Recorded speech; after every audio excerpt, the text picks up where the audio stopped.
Jeeva today பார்வையாளர்களுக்கு வணக்கம். இன்றைய நேர்காணலில் தேசிய தௌஹீத் கூட்டமைப்பினுடைய ஒருங்கிணைப்பாளரும் நிறுவனருமாகிய பிஜே அவர்கள். சார் வணக்கம். சார் சொல்லுங்க.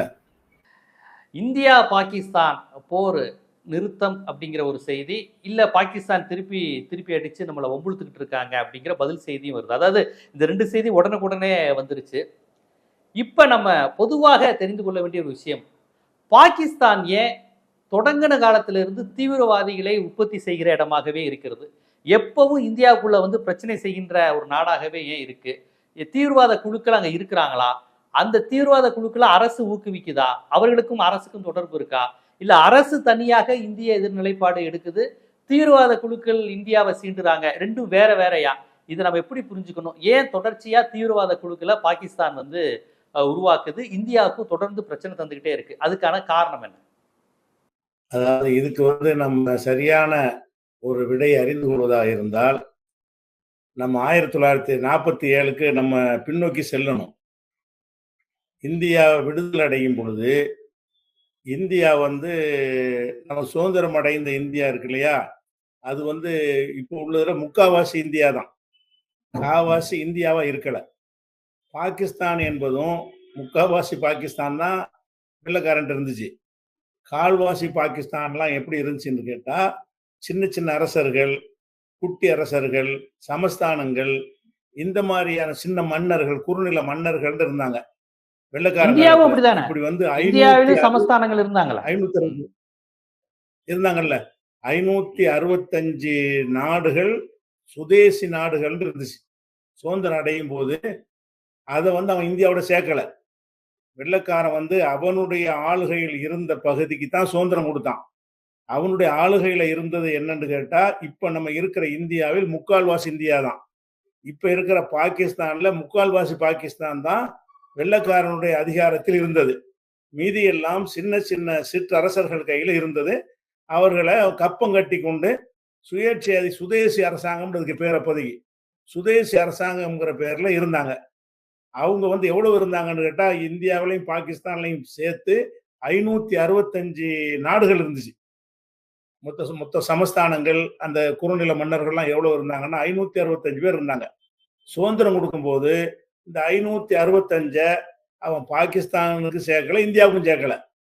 இந்த 565 அவங்கவுங்க சுதந்திரப்படி நடந்து கொள்வார்கள் என்று சொல்லிட்டு 565 சமஸ்தானங்கள் போக எஞ்சிய பகுதி தான் இந்தியா பகுதி, பாகிஸ்தான் பகுதின்னு பிரிக்கிறான். அந்தந்த நாடுகளுக்குள்ள சின்ன சின்ன மைசூர் மகாராஜா, அதே மாதிரி ஹைதராபாத் நிஜாமு, குவாலியர் மகாராஜா, பரோடா மகாராஜா, ஜூனாகட் மகாராஜான்னு பல அங்க ஜம்மு காஷ்மீர்லாம் அதில் உள்ளதான். இப்படி பல குறுநில மன்னர்கள், சிற்றரசர்கள்லாம் இருந்தாங்க. அதை வெள்ளையர்களை அவங்களுடைய நாடு ஆக்கி கொள்ளலை. சுதந்திரம் கொடுக்கும் போது இதே மாதிரி நீங்க இருந்துக்கிறீங்கன்னு போயிட்டான். அப்ப சுதந்திரம் கொடுக்கக்கூடிய நேரத்துல முக்கால்வாசி இந்தியா, முக்கால்வாசி பாகிஸ்தானுக்கு தான் வெள்ளக்காரங்கையில இருந்தது. அதுக்கு சுதந்திரம் கொடுத்துட்டான். கொடுத்த பிறகு என்ன செய்யறாங்கன்னு கேட்டா, காங்கிரஸ் உடைய அந்த நேரு தலைமையில இருந்த அரசாங்கத்துல இருந்து என்ன செய்யறாங்கன்னா, எங்கெங்கெல்லாம் சின்ன சின்ன அரசாங்கங்கள் இருக்கிறதோ அவங்களையெல்லாம் ஒழுங்கா எச்சரிக்கை பண்ணி மிரட்டி அதிகாரத்தை பயன்படுத்தி மரியாதை இந்தியாவோட சேர்ந்துக்க. வெள்ளக்காரங்காலத்துல இருந்த மாதிரி எல்லாம் விடமாட்டோம், இந்த கப்பம் கட்டிக்கிட்டு நீங்க இஷ்டத்துக்கு செய்யறதெல்லாம் அனுமதிக்க மாட்டோம் என்று சொல்லி சின்ன சின்ன சமஸ்தானங்களை எல்லாம் காங்கிரஸுடைய அந்த காலத்துல இணைக்கிறாங்க. அப்படி இணைக்கும் பொழுது ஹைதராபாத் நிஜாமு, அந்த ஜூனாகட் மகாராஜா இவங்கெல்லாம் எதிர்க்கிறாங்க. சண்டையும் நடந்துச்சு. இராணுவத்தை எல்லாம் குவிச்சு படைக்கு மரியாதையை சேர்றியா அப்படிங்கிற மாதிரி சொல்லி படையை குவித்த பிறகு அவங்க மிரண்டு போய் என்ன செஞ்சாங்கன்னா இந்தியாவோட சேர்ந்துட்டாங்க. ஹைதராபாத் எல்லாம் இந்தியாவோட சேர்ந்து அப்படித்தான். ஹைதராபாத் தனி நாடா தான் இருந்துச்சு. அதாவது சிற்றரசர்கள் ஆளக்கூடிய ஹைதராபாத் நிஜாம் கையில இருந்தது. இப்படி பிரித்து அவன் கொடுத்து விட்டு போகும் பொழுது இந்தியாவில் என்ன செஞ்சாங்கன்னா, அதை நாட்டோட சேர்க்கும் பொழுது ஒரு பெரிய வாக்குறுதி கொடுத்து, அவன் என்ன அளவுக்கு சம்பாரிச்சுக்கிட்டு இருந்தானோ, ஆட்சியாளர்களா இருந்து அவனுக்கு என்ன கிடைக்குமோ அதை நாங்க மானியமா தர்றோம், சும்மாவும் சேர்க்கல. ஒரு குறுநில மன்னரை இந்தியாவில் மன்னர் மானியம்னு சொல்லி என்ன செஞ்சாங்கன்னா, உனக்கு மானியம் கொடுத்துருவோம், காலகாலத்துக்கு உனக்கு மானியம் கொண்டே இருக்கும், ஆனா இந்தியாவில் தான் இருக்கணும் என்று சொல்லி மன்னர் மானியம் கொடுத்து தான் எல்லாரையும் சேர்த்தாங்க இந்தியாவில். அதே மாதிரி தான் பாகிஸ்தான்லையும். பாகிஸ்தானுக்குள்ளேயே சின்ன சின்ன சின்ன சின்ன ஊர்கள்லாம் இருந்தது. அந்த ஊர்கள்லாம் என்ன செஞ்சாங்கன்னா, இதே வழிமுறையை கையாண்டு அவங்களும் இதே வழிமுறையை கையாண்டு, ஆயுத பலத்தின் மூலமாக, ஆசை வார்த்தையின் மூலமாக சின்ன சின்ன ராஜாக்கள்லாம் நீ வந்து உள்ளுக்குள்ள சேர்ந்துக்க. அவன் தனித்து ஒண்ணும் செய்ய முடியாதுல்ல. ஒரு பெரிய நாட்டுக்குள்ள ஒரு ஊர் மட்டும் இருந்துச்சுன்னு சொன்னா, அது ஒண்ணும் நிர்வாகம் பண்ண இயலாது. அந்த ஒரு ஆமா, அச்சுறுத்தலை ஆமா. காட்டி என்ன செஞ்சாங்கன்னா, பாகிஸ்தானும், இந்தியாவும் ஒரே வழிமுறையை கையாண்டு, அவங்களுக்குள்ள உள்ள சமஸ்தானங்களை எல்லாம் அவங்களோட சேர்த்துக்கிட்டாங்க. அப்படி சேர்க்கும் பொழுது, ம்.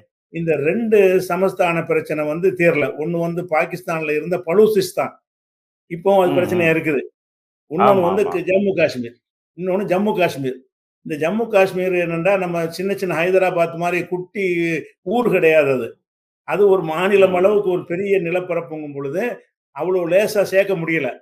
காஷ்மீர்ங்கிற பெரிய நிலப்பரப்பா இருக்கிற காரணத்தினால, ஒரு மாநில அளவுக்கு உள்ள நிலப்பரப்பு. இப்ப இத 3ஆ பிரிக்கிற அளவுக்கு உள்ளன பாருங்களேன். நம்ம 3ஆ பிரிச்சிருக்கிறோம்.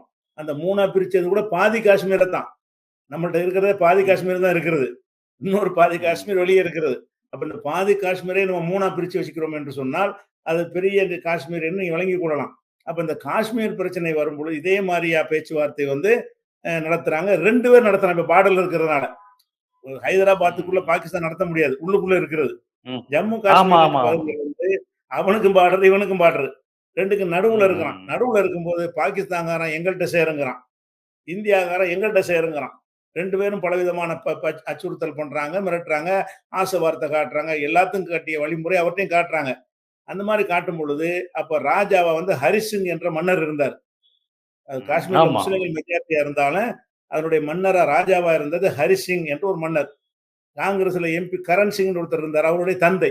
ம். காங்கிரஸ் ம். எம்பியாக ம். இருந்த ம். கரண் சிங் என்பவருடைய தந்தை தான் ஹரிசிங் என்பவர். அவர் தான் அங்க ராஜாவா இருக்கிறார். அவர்ட்ட என்ன செய்றாங்கன்னா, பாகிஸ்தானும் எச்சரிக்கை பண்றாங்க, இந்தியாவும் எச்சரிக்கை பண்றாங்க. மரியாதையா நீ வந்து நீ தனியாவெல்லாம் இருக்க முடியாது. குட்டி நாட வச்சு என்ன பண்ணுவ? எங்களோட சேர்ந்துரு என்று 2 தரப்புலயும் ஒரு அச்சுறுத்தல் பண்றாங்க. அவரு பணிய மாட்டேன்ட்டாரு. பணிய மாட்டேன்ன உடனே, பாகிஸ்தான்காரங்க என்ன செய்றாங்கன்னா, அவங்க பகுதியில் உள்ள அந்த காஷ்மீருக்குள்ள நுழைஞ்சு படையெடுத்து வந்து முன்னேறி வர்றாங்க. கைப்பற்றுறாங்க. இப்படித்தான் மத்த மத்த சமஸ்தானங்களும் எடுக்கப்பட்டுச்சு. அந்த மாரி என்ன ம். செய்றாங்கன்னா, காஷ்மீர்ல வந்து படையெடுத்து வர்றாங்கன்ற உடனே, இவர் என்ன செய்றாருன்னா, ஹரிசிங் மன்னரு நேருடைய கால்ல வந்து விழுவுறாரு. இந்த மாரி எங்கள காப்பாத்துங்க. அவங்க காஷ்மீர வந்து அவங்க படையெடுத்து வர்றாங்க. அப்ப இவங்க என்ன செய்றாங்கன்னு கேட்டா, உன்னைய காப்பாத்துறதா இருந்தா, நீ இந்தியாவுல சேரணும். இந்தியாவுடைய நீ நாடுன்னு ஒத்துக்கிட்டா தான், உன்னை வந்து பாகிஸ்தான் படையெடுத்து வரல உன்னை காப்பாத்துவோம். அப்படின்னு சொல்லி அவர்ட்ட சொல்றாங்க. அவர் என்ன செய்றாருன்னா, என் மக்கள் ஏத்துக்கிற மாட்டாங்க. அதுக்கு சில கண்டிஷன்லாம் போட்டு என்ன செய்றேன், நிபந்தனைகளுக்கு உட்பட்டு நான் சேர்றேன் அப்படிங்கிறாரு. ம். என்ன நிபந்தனை என்று கேட்டால், நாங்க வந்து இந்தியாவுடைய இதுல வந்து நாங்க இந்தியாவுக்குள்ள இருந்தாலும், நீங்க சட்டம் இயற்ற முடியாது. காஷ்மீர் விஷயமாக உங்க பாராளுமன்றத்தில் இயற்ற எந்த சட்டமும் எங்களை கட்டுப்படுத்தாது. அத எழுதி தருவீங்களா? அதே மாரி காஷ்மீருக்குள்ள வந்து காஷ்மீரை சேராத யாரும் சொத்து வாங்கக்கூடாது. காஷ்மீர் குடிமக்களை தவிர யாரும் அதான் 360ங்கிறது தான். அந்த 360வது விதிங்கிறது வந்து அப்போ வந்து ஏற்றுக்கொண்ட ஒப்பந்தம் தான் அது. அந்த ஒப்பந்தத்த அரசியல் சாசனத்துல எழுத சொல்றாங்க. அரசியல் சாசனம் உருவாக்கும் பொழுது, இந்த அக்ரிமெண்ட் அது காஷ்மீர பத்தி நீங்க எழுதணும்ன்றாங்க. அதே மாரி காஷ்மீர்ல உள்ள முதலமைச்சர வந்து பிரதமர் தான் சொல்லணும். ம். காஷ்மீர் ம். முதலமைச்சர் இருப்பார்ல, அவர் வந்து பிரதமர் அவர். பிரதமரை நியமிக்கணும். அப்படிதான் அது அந்த சாசனத்துல இருக்குது. அதே மாதிரி வந்து இந்திய கொடியா இருந்து எங்க கொடி கிடையாது. நாங்க எங்களுக்கும் தனி கொடி வச்சு ஒரு சிவப்பு கொடி கூட இருக்கும். அந்த கொடி காஷ்மீர் கொடி எங்க கொடிய தான் நாங்க பயன்படுத்துவோம். அதுக்கும் ஓகேன்ட்டாங்க. அப்ப காஷ்மீருடைய கொடி வேற, பிரதமர் வேற, காஷ்மீர் சட்டசபை சட்டசபை வந்து இவங்க கலைக்க முடியாது. அப்ப ம். அதிகம் மிக அதிக அளவுக்கு அதிகாரம் படைத்ததாகவும், இந்த ராணுவம், கரன்சி தான் நீங்க வச்சுக்கலாம். பாக்கி எல்லாம் வந்து நீங்க எதுலயும் தலையிடக்கூடாது என்கிற அளவுக்கு ஹரிசிங் நிபந்தனை போட்டு ஒத்துக்கிட்ட உடனே தான் இவங்க ஒரு படை அனுப்புறாங்க. எங்க பாதிக்கு பாதி காஷ்மீர் வந்துட்டான். பாதி காஷ்மீர் அவன் பிடிச்சதுக்கு பிறகு இந்திய படைகள் போய் அவங்கள தடுத்து தான் நிறுத்தினாங்க. பிடிச்ச பகுதி மீட்க முடியல. அவன் ம். காஷ்மீர்ல எவ்வளவு பகுதிய பாகிஸ்தான்காரன் பிடிச்சுக்கிட்டானோ, அந்த பகுதி வரைக்கும் போய் இனிமே வராத அளவுக்கு இந்திய படைகள் வந்து தடுத்தாங்க. அந்த வகையில எப்படி ஆயிடுச்சுன்னு கேட்டா, ஒரு 55% காஷ்மீர் இந்தியாவுக்குள்ள இருக்குது. மொத்த காஷ்மீர்ல வந்து வெள்ளைக்காரன் விட்டுட்டு போன காஷ்மீர்ல 55% பாதிக்கு கொஞ்சம் மேல இந்தியாவுல இருக்கிறது. 35% அவன் பிடிச்சுக்கிட்டாங்க பாகிஸ்தான்காரன். 10% அந்த ஓரமா சீனா வந்து பிடிச்சுக்கிட்டான். அப்ப ம். 10% சீனாக்கு அந்த காஷ்மீர்ல 10% சீனா கையில இருக்கிறது. 35% பாகிஸ்தான் கையில. அது பாகிஸ்தான் பாகிஸ்தான். காஷ்மீர வந்து நம்ம வந்து ஆக்கிரமிக்கப்பட்ட காஷ்மீர் என்று சொல்லுவோம். ஆமா அவன் சொல்றோம். ஆசாத் காஷ்மீர், சுதந்திர காஷ்மீர் அவன் சொல்லுவான். சுதந்திரமான ஆ, காஷ்மீர் அவன் சொல்லுவான். அப்ப அந்த ஆக்கிரமிக்கப்பட்ட காஷ்மீர்ங்கிறதுல ஒரு 35% அவன்கிட்ட இருக்கிறது. நம்மள்ட்ட 55 இருக்குது. எல்லாம் சேர்ந்துதான் காஷ்மீர். இப்படி வந்த உடனே இந்த பிரச்சனை வந்து நேரு காலத்திலேயே ஐநாவுக்கு கொண்டு போறாங்க. ஏன்னா 2 நாடு என்ன செய்யுது, இப்ப இது இந்தியா என்ன செய்யுதுன்னா எங்கள்ட்ட தரணும்னு கேட்கறாங்க. ஏன்னா ராஜா ஒப்படைச்சிட்டார்ல. ராஜா ம், வந்து எங்கள்ட்ட ஒப்படைச்ச காரணத்தினால அந்த பகுதி எங்களுக்கு தான் வரணும் அப்படின்னு சொல்லி இந்தியா கோரிக்கை வைக்குது. அதே மாதிரி பாகிஸ்தான் என்ன செய்யறாங்கன்னு கேட்டா, அந்த மக்கள் எங்களோட சேர்த்து தான் விரும்புறாங்க. அதனால எங்கள்ட்ட வந்து ராஜாவை சொல்றது நாங்க ஏத்துக்கிற முடியாது. மக்கள் சொல்ல தான் ஏத்துக்கிறோம். இஸ்லாம்ங்கிற அடிப்படையில் அவங்க வந்து எங்களை தான் ஏத்துக்கிறாங்கன்னு சொல்லி பாகிஸ்தான் சைடுல இருந்து அவங்க டிமாண்ட் வைக்கிறாங்க. அப்ப ஐநா சபையில் என்ன பண்றாங்கன்னா, நேரு இருக்கும்போதே ஒரு தீர்மானம் எடுக்கப்படுது. என்ன தீர்மானம் என்றால், காஷ்மீர் மக்கள் எல்லா காஷ்மீரையும் சேர்த்து, அதாவது சீனா, பாகிஸ்தான், இந்தியாவில் உள்ள மொத்த காஷ்மீர்லையும் சேர்த்து ஒரு பொது வாக்கெடுப்பு நடத்த வேண்டும். அந்த வாக்கெடுப்புல 3 கேள்வி கேட்கப்பட வேண்டும். ஒண்ணு வந்து நீ இந்தியாவோட இருக்கிறியா? அல்லது பாகிஸ்தானோட இருக்கிறியா? அல்லது நீங்க தனி நாடாக இருந்துக்கிறியா? இந்த 3 கேள்வியை நம்ம கேட்கணும். இந்த 3 கேள்வியில எதுக்கு மெஜாரிட்டி வருகிறதோ அதை எல்லாரும் ஏத்துக்கொள்வது அப்படிங்கிற அடிப்படையில ஐநாவுல இது கொண்டு போகப்பட்டு முடிவும் ஆயிடுச்சு. முடிவான பிறகு என்ன செய்யறாங்கன்னு கேட்டா, இந்தியாவும் பாகிஸ்தானும் என்ன செய்யறாங்கன்னா, அந்த முடிவுல 2 பேருமே பின்வாங்குறாங்க. ஏன்னு கேட்டா, ம், அவன் வந்து தனியா இருக்கிறது தான் தேர்ந்தெடுப்பான்னு உங்களுக்கு தெரிஞ்சிருச்சு. தனி நாடா இருக்கிறது வளமான பகுதி, பணப்பயிர்கள் விளையக்கூடிய குங்குமப்பூ போன்ற பகுதி எல்லாம் விளையக்கூடிய ஒரு பகுதி, சுற்றுலா தலத்தை வைத்த பல கோடிகள் சம்பாதிக்கக்கூடிய ஒரு பகுதி. இதை வந்து நம்ம தனித்தே இருந்துக்கிறோம்ங்கிற மாதிரி மனநிலை தான் காஷ்மீர் மக்களுக்கு இருக்கிறது. இங்க உள்ளவங்களும் அங்க உள்ளவங்களுக்கும் நமக்கு இந்தியாவும் வேணாம், பாகிஸ்தான் வேணாம், நம்ம சுதந்திரமான ஒரு நாடா இருந்துக்கிறோங்கிறது தான் மக்கள் மனநிலை என்பதை இவங்க உளவுத்துறைகள் வழியாக கணிக்கிறாங்க. கணிச்சது பிறகு என்ன செய்யறாங்கன்னு கேட்டா, நம்ம பேச்சுவார்த்தை மூலமா தீர்த்துக்கிறோம்னு சொல்லி ஐநாவுக்கு போக வேணான்னு அந்த சிம்லா ஒப்பந்தங்கிறது தான். இந்த ஒப்பந்தம் பண்ணாங்கல்ல, ம், அந்த ம். ஒப்பந்தமே காஷ்மீர் விஷயத்தை வந்து 3ஆம் நாடு தலையிட வேண்டாம்னு முடிவெடுக்கிறாங்க. 3ஆம் நாடு வேணாம், ஐநா ஐநா தலையிட்டு இருந்தா அப்ப தீர்ந்திருக்கும் பிரச்சனை. நமக்குள்ள பேசி அதை என்ன முடிச்சுக்கிறோம்னு சொன்னதுனாலதான் அப்படி தீர்வு இல்லாம கிடக்கிறது. இப்ப இந்த காஷ்மீர் பிரச்சனை வந்துருச்சா, இப்ப என்ன பிரச்சனைன்னு கேட்டா, இந்தியாவை இப்பவும் சொல்லுகிறது, முழு காஷ்மீர் எங்களுக்கு உள்ளது. நாங்க வச்சுக்கிட்ட காஷ்மீர் நாங்க வச்சுக்கிறோம், நீ வச்சுக்கிற காஷ்மீர் நீ வச்சுக்கிறன்னா பஞ்சாயத்து தீந்துரும். பஞ்சாயத்து இருக்காது, இனிமே பஞ்சாயத்து இருக்காது.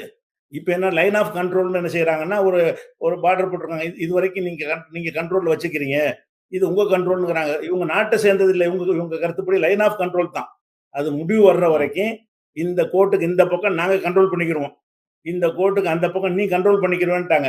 அதனாலதான் இவங்க என்ன செய்யறாங்க, இந்தியாவுனால ஒரு செவரு கூட கட்ட இயலாது. செவரு கட்டினாங்கன்னா அதை கிளைம் பண்ண மாட்டாங்கன்னு அர்த்தமாயிரும். செவரு கட்டிட்டு ம். இதான் எங்க நாடுன்னு சொல்லிட்டாங்கன்னு சொன்னா, அந்த பாகிஸ்தான் பகுதியில் இருக்கிற காஷ்மீரை நாங்கள் கோர மாட்டோம்ன்றதுக்கு அர்த்தமாயிரும். இந்தியா அதையும் செய்ய முடியல இப்ப. இல்ல இப்ப இந்தியா வந்து அந்த பாகிஸ்தான் ஆக்கிரமிப்பு காஷ்மீரை வந்து எங்கதுன்னு சொல்றாங்க. இப்ப நம்ம இந்திய ராணுவம் அந்த பகுதியில இருக்கா? இல்ல, இல்ல, இந்தியா அவங்க கையில தான் முழு கண்ட்ரோல் இருக்கு. ஆசாத் இப்ப காஷ்மீர். இல்ல அந்த அந்த பகுதி முழுக்க பாகிஸ்தான் தான் ஆக்குபை பண்ணிருக்கு. ஆமாமா, 100% அவங்க கையில தான் இருக்கு. அந்த 35% அந்த காஷ்மீர்ல அங்க உள்ள மக்கள் பாகிஸ்தான் ராணுவத்தையும் விரும்பலையே. இல்ல அங்க உள்ள மக்கள் பாகிஸ்தான் ராணுவத்தை விரும்பலையே. விரும்பலன்றாலும் இங்க உள்ள ராணுவம் எப்படி அங்க போய் ஆதிக்கம் செலுத்துதோ, அது மாதிரி அங்க உள்ள ராணுவம் அங்க ஆதிக்கம் செலுத்தும்ல. ஒரு ராணுவத்தை ம், எதிர்த்து ம், மக்களுக்கு என்ன செய்ய முடியும்? இங்க உள்ள ம், ராணுவம் வந்து ம், காஷ்மீர்ல போய் நின்று அவங்க கையில எடுத்துக்கிட்டாங்கல்ல அதிகாரத்தை. ம், இந்த 3 கூட பிரிச்சு ம், விட்டாங்கல்ல. இதே வேலையை ம், அவனுங்க செய்ய முடியும். அப்ப அவனுடைய அங்க வந்து இந்தியாவுடைய ராணுவம்லாம் கிடையாது. முழுக்க முழுக்க அவன் ம், நாட்டின் ஒரு பகுதியாக, இப்படி காஷ்மீர் நம்ம நாட்டின் ஒரு பகுதியாக நம்ம வச்சிருக்கிறோமோ, அவன் நாட்டின் ம், பகுதியா இருக்கிறது. சரி, இப்ப ஒரு காலத்துல அப்படி வாக்கெடுப்பு நடத்தணும்னு சொன்னா காலம்லாம் மாறி போச்சு. இப்போ ஒரு தீர்வுக்கு வரலாம்னு சொன்னா, இப்போ ம், என்ன செய்யறாங்கன்னா 2 பேருமே முழு காஷ்மீர் சொந்தம் கொண்டாடுறாங்க. இந்த சிஏஏ சட்டம் கொண்டு வரும்போது கூட அமித்ஷா என்ன சொன்னாரு, இந்த சிஏஏ கொண்டு வந்துட்டாலும் அந்த பாகிஸ்தான், சீனாவுல இருக்கிற காஷ்மீரையும் ஒண்ணா இணைக்கிறது தான் எங்களுடைய நோக்கம். அதை செய்யாம விட மாட்டோங்கிறார். இப்போ ம். இப்ப கொண்டு அவங்க வந்த பாகிஸ்தான்காரங்க நம்ம இந்திய கட்டுப்பகுதியில் உள்ள காஷ்மீரையும் சேர்த்து இது எங்களுக்கு வேணுங்கிறாங்க அவங்க. வேணுங்கிறாங்க. அதாவது இப்ப அதாவது நம்மள்ட்ட உள்ள பாகிஸ்தான் கவர்மெண்ட் அப்படி சொல்லுதா இல்ல அங்க உள்ள அந்த சில குழுக்கள் அப்படி சொல்லுதா? கவர்மெண்ட் கவர்மெண்டே பாகிஸ்தான் சொல்லுது. பாகிஸ்தான் அரசாங்கமே கிளைம் பண்ணுகிறது, இது லைன் ஆஃப் ம், கண்ட்ரோல் தான். பேச்சுவார்த்தை படி எங்கள்ட்ட தான் வரணும் அப்படிங்கிறாங்க. ம், ம், இந்தியாவும் என்ன சொல்றதுன்னா லைன் ஆஃப் கண்ட்ரோல் தான். அது எங்க நாடு தான். நம்ம பேச்சுவார்த்தை நடத்தியோ அல்லது யுத்தத்தின் மூலமாகவோ அப்படின்னு சொல்லியிருக்கிறாங்க. இந்தியாவுல இருந்து யுத்தத்தின் மூலமாகவோ நாங்க அதை கைப்பற்றிக்கிறோம், எங்களுக்கு சொந்தமானதுதான், யாரும் தலையிட இயலாதுன்னு இவங்க கிளைம் பண்றாங்க. இப்ப இதான் பிரச்சனை. இந்த பிரச்சனையில உங்களுக்கு எங்களுக்கு இந்த உனக்கா எனக்காண்டு ஒரு ஒரு சர்ச்சை இருக்கிற நேரத்துல அந்த சர்ச்சையிலையும் அவன்கிட்ட இருக்கிறதையும் நம்ம கிளைம் பண்றோம், நம்மள்ட்ட இருக்கிறத அவன் கிளைம் பண்றான். அது அவங்கிட்ட உள்ளதையும் நாங்க எடுத்துக்கணும் நம்ம சொல்றோம். நம்மள்ட்ட இருக்கிற காஷ்மீர் அவனுக்கு சொந்தம்னு அவன் சொல்றான். அப்படிப்பட்ட நேரத்துல என்ன ஆகுதுன்னு கேட்டா, இந்த இந்த பிரச்சனைகள் இருக்கிற வரைக்கும் அது ஏதாவது நம்ம ஜெயிக்கணுமாக இருந்தால் காஷ்மீருக்குள்ள இந்தியாவுக்கு எதிரான ஒரு கருத்தை உருவாக்கணும் அப்படின்னு அவன் நினைக்கத்தான் செய்வான். பாகிஸ்தான் நினைக்கிறான்னு கேட்டா, இதை வந்து காஷ்மீர் வந்து சண்டையும் நடக்க போறது இல்லை, பேச்சுவார்த்தை நடக்க போறது இல்லை, காஷ்மீர் மக்களே அவங்களை எதிர்க்கிறாங்க என்ற ஒரு நிலையை உண்டாக்கணும் என்று சொன்னால் நம்ம வந்து அந்த பிரச்சனை சால்வ் ஆயிரும், நம்ம பக்கம் காஷ்மீர் வந்துரும் என்பதற்காக என்ன செய்யறாங்க, காஷ்மீர்ல உள்ள தீவிரவாத குழுக்கள் இருப்பாங்கல்ல, ஆரம்பத்துல இருந்தே வந்து இதை எதிர்த்தவங்க, அதாவது தனி நாடாகத்தான் இருக்க வேண்டும் சொன்னவங்க இருக்காங்க இல்லையா, அந்த மாதிரி உள்ளவங்க குறைஞ்சு குறைஞ்சு குறைஞ்சு இப்ப 5% வந்துட்டாங்க. அந்த நேரத்தில் வந்து 95% இருந்தாங்க.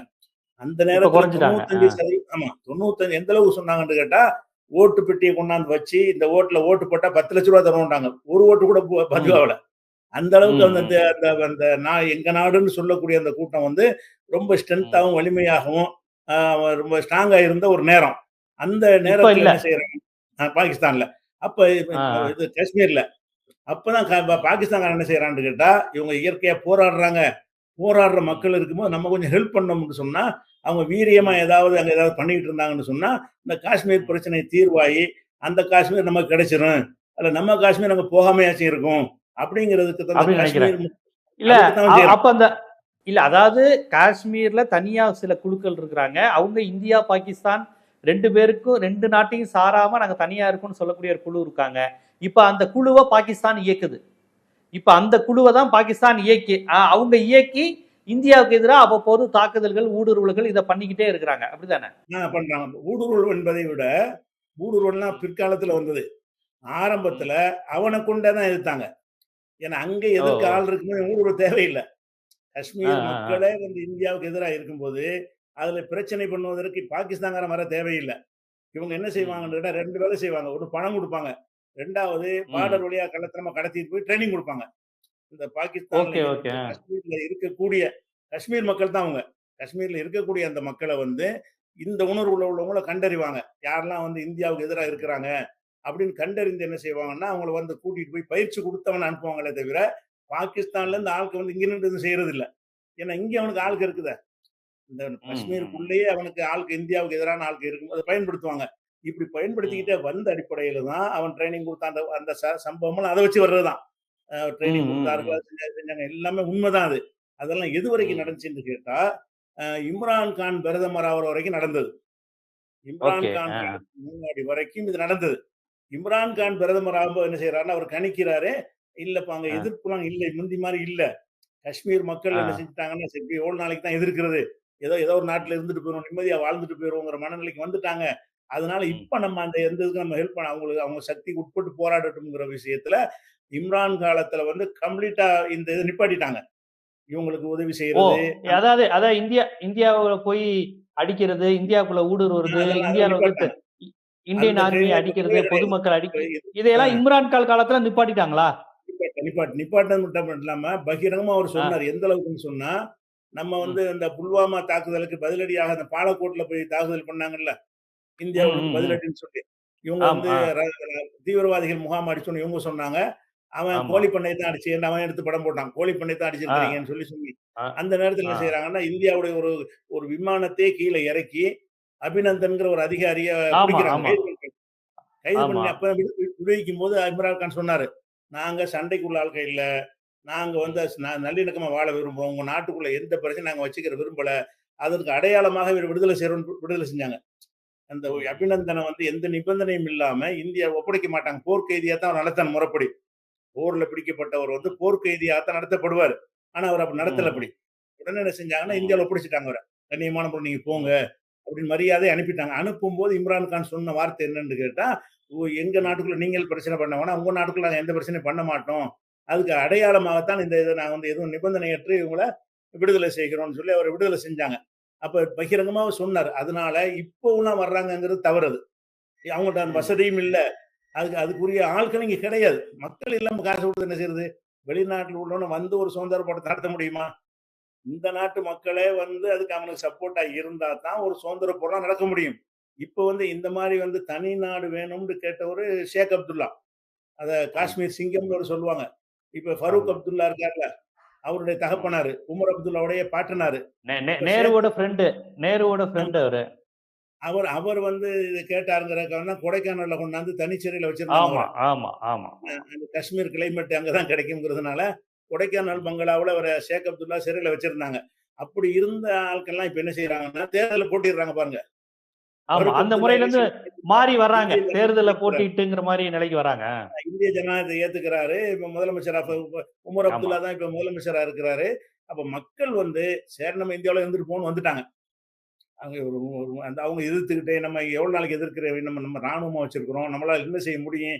அப்படிங்கிறதுல வந்துட்டாங்க. சின்ன ஒரு 5% கம்மி குறைவான ஆளுக்கு தான் இதுல மாரி சிந்தனை உள்ளவங்க இருப்பாங்க.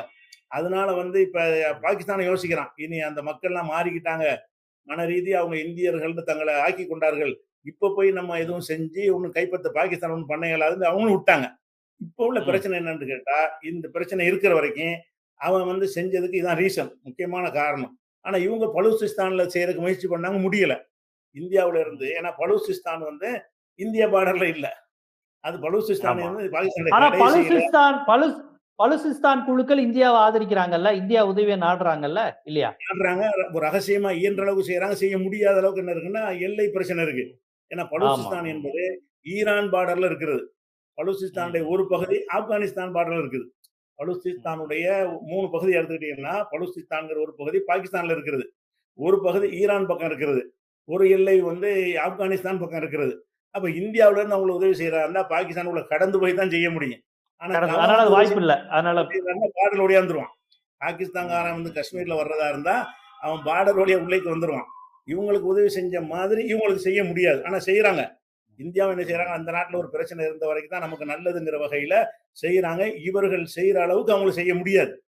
ஏன்னா பாகிஸ்தானை அனைத்து கண்ட்ரோலையும் கடந்து தான் அவங்க ஏதாவது உதவிகள் செய்ய முடியும். பணம் கணக்குல என்ன இல்ல செய்யலாம் அப்ப வெளிநாட்டுக்கு வர வச்சு இல்ல இப்ப இம்ரான் கான் காலத்திலேயே பாகிஸ்தான் பண உதவி செஞ்சு தீவிரவாத குழுக்கள அனுப்புவது நிறுத்தியாச்சு. அதுவரையும் அவங்க தான் தீவிரவாதிகள உருவாக்குனாங்க, உள்ள புகுந்தாங்க, காஷ்மீர் மக்கள் சப்போர்ட்டோடயே பண்ணாங்கன்னு பல்வேறு வரலாற்று ஆதாரம் கூட சொல்றீங்க.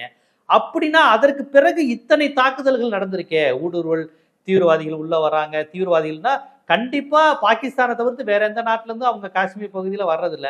அப்ப அந்த தீவிரவாத குழுக்கள் யாரு? பாகிஸ்தான் ஆதரவு பெற்றவர்களா? இல்ல பாகிஸ்தானில் இருக்கின்ற பாகிஸ்தானுடன் தொடர்பு இல்லாத தீவிரவாத குழுக்களா? அவர்கள் யார்? அதாவது இங்க நடந்த இந்த பல்வாமா தாக்குதல கூட நீங்க எடுத்துக்கிட்டீங்கன்னு சொன்னா, இங்க ம். வந்து 250 கிலோமீட்டர தாண்டிலாம் இங்க வரல. வர இயலாது. விளங்கிக்கிறணும். ம். 250 கிலோமீட்டர் எல்லைய தாண்டி யாருக்காவது வர இயலுமா? ஒரு ம். சென்சிட்டிவான ஒரு மாநிலத்தில, அடுக்கி ஒரு ராணுவத்த நிப்பாட்டி வச்சிருக்கிற ஒரு ராணுவத்தில, உளவுத்துறை, நவீன சாதனங்கள் மூலமாக ஒரு இன்ச் பை இன்ச்சா கண்காணிக்கக்கூடிய ஒரு நாட்டுல வந்துகிட்டு, 250 கிலோ ஊடுருவி அங்க பாகிஸ்தான் வர்றாருன்னா 250 கிலோமீட்டர் தாண்டி தான் அந்த இடம் இருக்குது. இந்த துப்பாக்கி சூடு நடந்த இடம் வந்து பாகிஸ்தான் எல்லையில இருந்து எடுத்துக்கிட்டீங்கன்னா 250 கிலோமீட்டர் இருக்கிறது. அப்ப ம். 250 கிலோமீட்டர் நீங்க மதுரையில இருந்து திருச்சிக்கு வர இயலுமா? அப்படி ராணுவ கட்டுப்பாடு இருக்கிற நேரத்துல கடந்து வர இயலுமா? அப்ப வந்திருக்கிறான். வந்திருக்க முடியாது. பாகிஸ்தான்ல வந்து இருக்கிற சான்ஸே கிடையாது. அதுல என்னன்னு கேட்டா, இவங்களே சொல்றாங்க, அ வந்து ஒரு வாரத்துக்கு முன்னாடியே ஒரு ட்ரெய்னிங் எடுத்தாய்ங்க. ஆயுதம் இல்லாம எப்படி இந்த சுடுவது என்பதற்கு ட்ரெய்னிங் எடுத்தார்கள் என்று சொல்லி, இவங்களுடைய ஊடகங்கள் என்டிடிவி மாரியான டிவிகள்ல இந்த நியூஸ் சொன்னதாக தமிழ் ஊடகங்கள்லாம் நான் கேட்டேன். அப்ப இவங்களே இத சொல்றாங்க. இங்க அங்க தான் இருந்துட்டு இருக்கிறான்னு சொல்லி. அதாவது இந்த தீவிரவாதம் நடத்துனவன் வந்து அங்க தான் இருக்கிறான். இருந்து தான் ட்ரெய்னிங் எடுக்கிறான். அங்க இருந்து தான் தாக்கி இருக்கிறான். தாக்குனான் என்பதை உறுதிப்படுத்துற விதமாக இந்திய அரசாங்கம் போய் அவனுடைய குடும்பத்தார் வீடுகள் எல்லாம் போய் குண்டு போட்டு, அவங்களெல்லாம் சில பேர கைது பண்ணி அந்த வீட்டை எரிச்சியும் இருக்கிறாங்க. அப்ப வந்து ம். இங்கே அது போக இவன் பாகிஸ்தான்ல இருந்து வந்திருந்தான்னு பேச்சுக்கு வைங்க. இவ்வளவு பெரிய சென்சிட்டிவான பிரச்சனை நடக்கும்போது அவங்க கைவிட்டா கூட, நடந்ததுக்கு பிறகு பாகிஸ்தானுக்கு போக விட்டுருப்பாங்களா? போக முடியுமா? நடந்ததுக்கு முந்தி வேணா விட்டுருங்க. ஆ க க நாட்டா இருக்குல்லன்னு. நடந்து முடிஞ்ச பிறகு, இங்கேருந்து தப்பிச்சு காப்பி பாகிஸ்தான் எப்படி போவான்? 250 கிலோமீட்டர்ல மாட்டிற மாட்டானா? அதனால தான் என்ன செய்றாங்க, இந்திய அரசாங்கம் அது யாருன்னு சொல்லவே இல்ல. யாரு? ஆள சொல்லு. எவன் செஞ்சான்னு சொல்லு. அப்படின்னு சொன்னா ஆளையும் சொல்லல. அவன பிடிக்கவும் இல்ல. யார் இந்த தாக்குதல்ல ஈடுபட்டு 4 பேர்னு இப்ப இல்லையே, அந்த சொல்றாங்க. ஜெய்சி அகமதுன்னு சொல்லி அந்த சமயத்துல ஒரு 5 பேரை கைது பண்ணாங்களே, ஜெய்சி அகமது இந்த அமைப்பை பழைய இப்ப சேர்ந்தவங்க. கைது பண்ணல. ஆ. பழைய போட்டு அடுத்து பேப்பர்ல போட்டு ஊடகத்துல போடுறாங்க. கவர்மெண்ட்ல ம். இருந்து இவங்க தான் சொல்லி என்ன செய்யல. முந்தி தேடப்படுவாங்கல்ல. அதாவது ஒருத்தர் ம். நாங்க தாக்குதல் நடத்தவுடனே புடிச்சு போட்டோ ம். எடுக்க முடியுமா? அவன் எங்கன்னு கண்டுபிடிக்கவே முடியல உங்களுக்கு. அந்த படங்கள்லாம் என்னன்னு கேட்டா, ஒரு போலீஸ் ஸ்டேஷன்ல பழைய காலத்து ரெக்கார்ட் வச்சிருப்பாங்கல்ல. அந்த மாரி ராணுவத்துல இந்த மாரி சிந்தனை உள்ளவர்கள் யாருங்கிறது ஒரு லிஸ்ட்டே வச்சிருப்பாங்க. பல்வாமா பகுதியில் ம். நடந்தா இவனோட தான் இருக்கும். அப்படிங்கிற ம். ஒரு போட்டோவ தான் வெளியிடுறாங்களே தவிர, இந்த 4 பேரும் பிடிக்கப்படவெல்லாம் கிடையாது.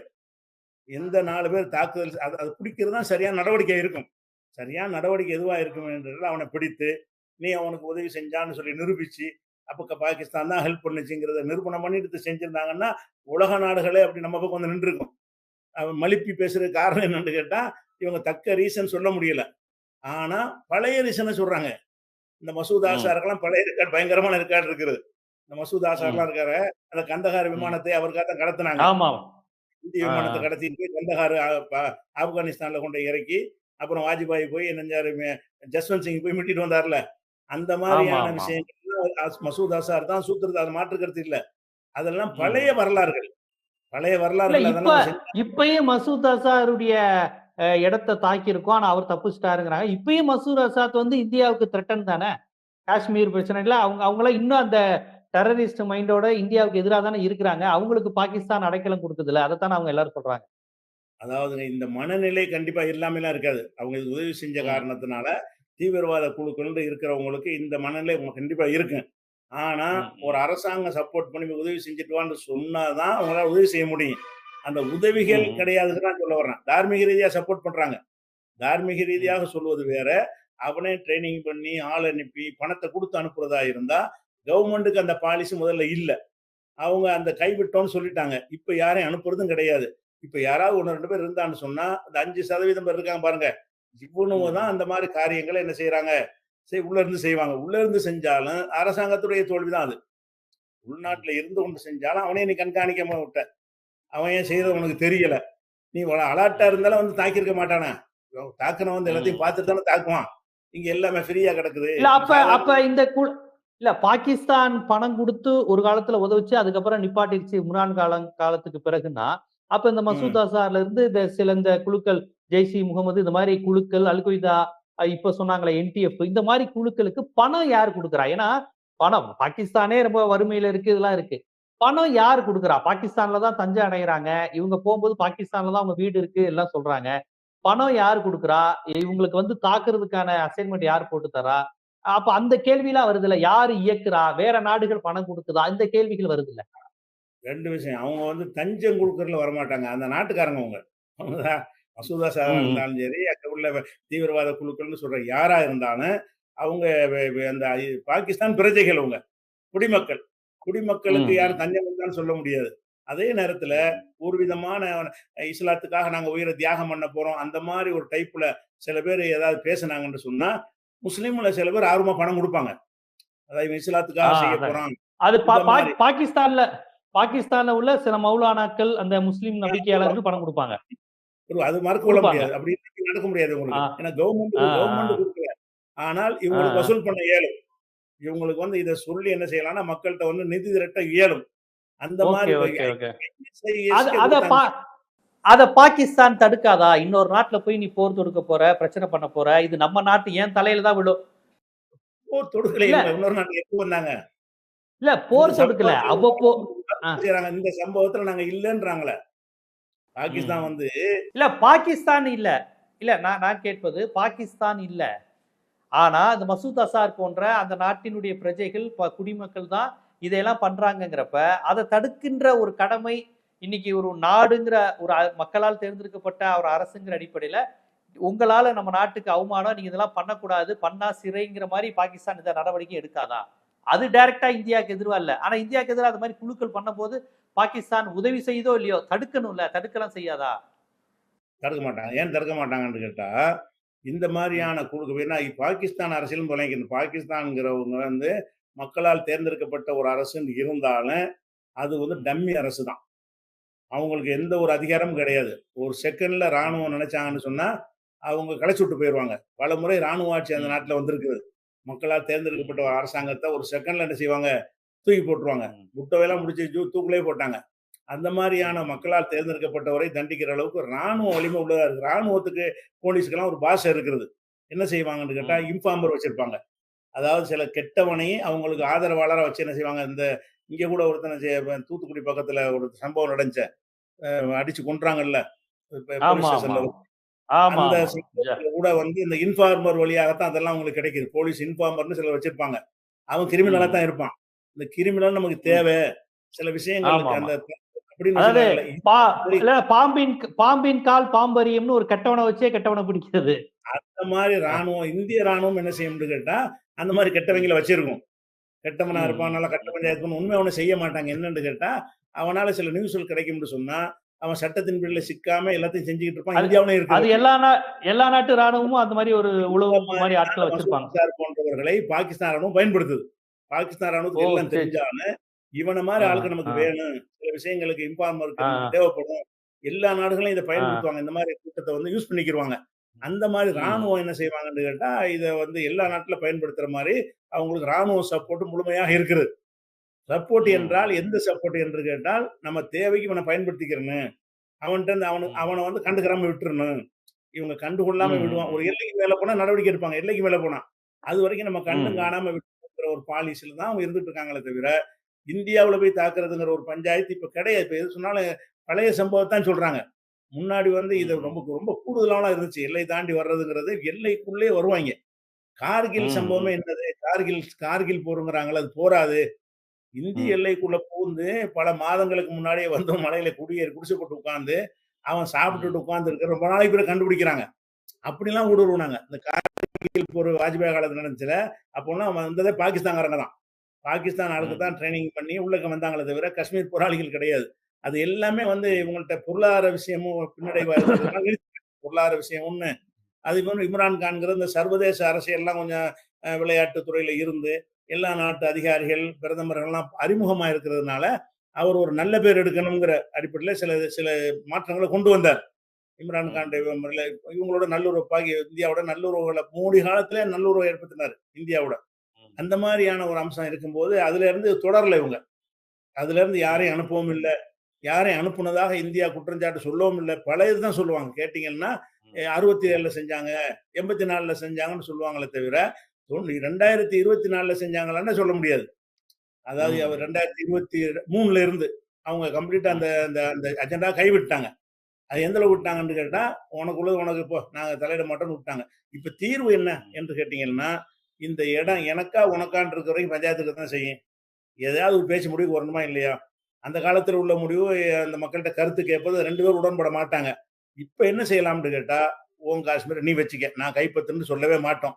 என் காஷ்மீர் நான் வச்சுக்கிறேன். இதான் பார்டர் இதான்னு ஆக்கிட்டாங்கன்னு வைங்க, பஞ்சாயத்து தீர்ந்துரும். இப்ப லைன் ஆஃப் கண்ட்ரோல்ங்கிறத நீக்கிட்டு, இந்த இந்தியாவுடைய பார்டர்ன்னு ஆக்கிரணும் இத.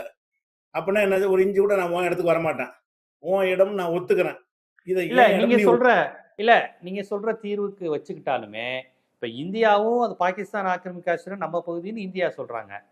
பாகிஸ்தானும் இந்தியா முழுக்க இருக்க காஷ்மீர் எங்களுக்கு சொந்தம்னு சொல்றாங்க. இப்ப நீங்க பார்டர் போட்டாலும் பாகிஸ்தான் சும்மா இருக்குமா? அவங்க ஏற்கனவே 2 பேரும் சேர்ந்து பலமுறை வந்துக்கிறேன். உள்ள இது சும்மா வந்திருக்கிறாங்க. இருக்காது. இல்ல அப்படி 2 அப்படி பேரும் இந்தியா வரணும்ல. பெருந்தன்மையோட விட்டு தந்தாலும் பாகிஸ்தான் உள்ள வந்துகிட்டு தானே இருக்கும். இல்லையா? அந்த 2 குழுக்கள்லாம் பேரும் இல்ல. மசூத் 2 அசார் மாரி பேரும் சுமூகமான முறையில உடன்படிக்கையில செஞ்சுட்டாங்கன்னா வராதுல்ல. இவங்க எல்லைய போட்டு சுவர கூட முள்வேலி கூட கம்பி வேலி கூட கட்டிருவாங்கல்ல. எங்க ம். நாடுங்கிறதுக்கு ஆட்சியாளர் அதிகாரிகள் கண்காணி கேட்டா கூட, பெர்லின் ம். சுவர் மாரி சுவர கட்டி கூட கண்காணிச்சுட்டு போயிரலாமே. இப்ப கட்ட முடியாம இருக்குதே. இல்ல அப்படி பண்ணிட்டா, அங்க உள்ள அந்த தீவிரவாத குழுக்கள் வரமாட்டாங்கன்னு நினைக்கிறீங்களா? அந்த மாரி பகல்காமுக்கு இதுக்கெல்லாம் வராம, சரி இல்ல, இல்ல. அப்படி நின்றுவாங்களா? வராது. அ, இந்த ஆ. பிரச்சனை தீர்ந்து விட்டால், மத்த எல்லை பகுதியில உள்ள மாரி பங்களாதேஷ் நோக்கி தான் சண்டை வந்துட்டா இருக்கு. அந்த மாரி ஆயிரும். ம், பார்டர்ல உள்ள ம். நாடாயிரும். எந்த சண்டையுமே இருக்காது. இல்ல காஷ்மீர்ல பங்களாதேஷ இல்ல பங்களாதேஷ உருவாக்குனதே இந்தியா தான. தான் உருவாக்குனுச்சு. பங்களாதேஷ்ங்கிறத பாகிஸ்தானும் பங்களாதேஷ் ஒண்ணும் இல்ல. பங்களாதேஷ் நமக்கு நட்பு நாடு. இந்தியாவுக்காக உருவாக்கப்பட்ட நாடு. இப்ப அந்த ஹெசினாவ நம்ம வச்சிருக்கிறதுனால தான் சண்டை வருது. இல்லன்னா பங்களாதேஷ்ங்கிறது பாகிஸ்தானுக்கு தான் எதிரி நாடு. இந்தியாவுக்கு எப்போதுமே அது அவங்களுக்கு செல்லப்பிள்ளை மாரி தான. அல்ல அவங்க மாறிட்டாங்க இப்ப. சரி. இப்ப வேற பிரச்சனை. இப்ப அங்க நடக்கிறது வேற பிரச்சனையில இதாயிருக்காராங்க. இதான் காரணம். இது ஸோ தீர்வு இதாங்க. 2 பேரும் ஒத்துக்கிட்டாங்கன்னா ம், பஞ்சாயத்து ம், இருக்காதுங்க. 2 பேரும் இத ம், போட்டு ம், இழுத்துட்டு இருக்காம, ம், உனக்கு எதுக்கு மக்கள் ராணுவத்த கொண்டு போய் சாவடிச்சுக்கிட்டு, அங்கிட்டும் செத்து, இங்கிட்டும் செத்து, நிம்மதி இல்லாம, எல்லாரும் அவனும் பேசாம வாய மூடிட்டு போயிருவான், இவனும் வாய மூடிட்டு போயிட்டான்னு சொன்னா, நீ இது எங்க காஷ்மீர் இவ்வளவுதான். இது எங்கள சேர்ந்ததுன்னு அவனும் ஒத்துக்குறான் இப்ப.